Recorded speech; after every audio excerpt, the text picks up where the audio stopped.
Giêsu Christ đốt na si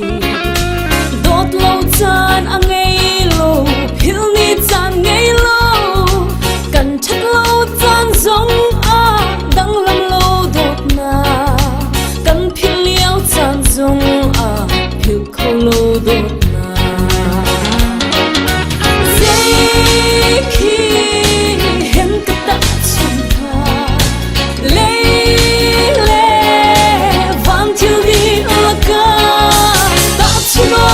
chiu lâu bôi bay đốt na căn tâm mi chiu kịp vì đốt na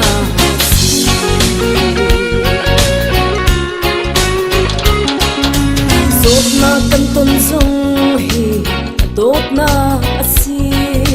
pha na căn in dung hi đốt na si đốt le pha na chung in o thế ter tu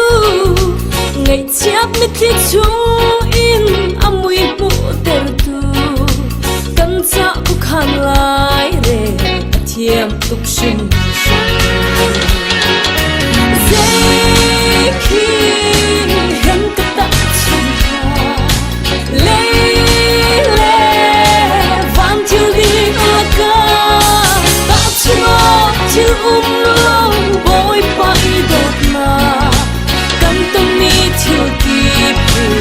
đốt na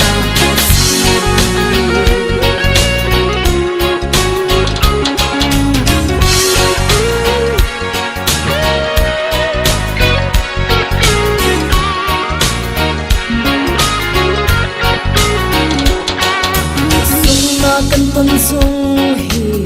đốt na si rất là căn tâm sung hi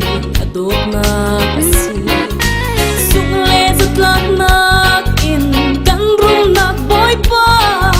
ama a dây giống te ngay tu căn si zia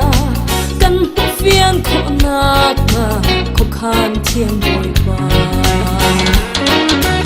dây khi hiện cái ta chân ha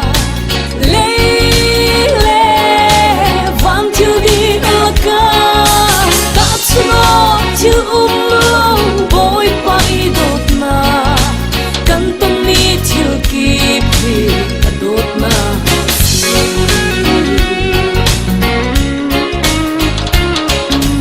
rồi chạm căn tâm dung hi đốt na si thì hai căn tâm dung hi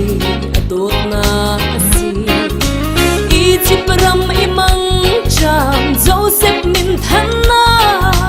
rồi cham le ti ha na kle mang cham dung hi Giêsu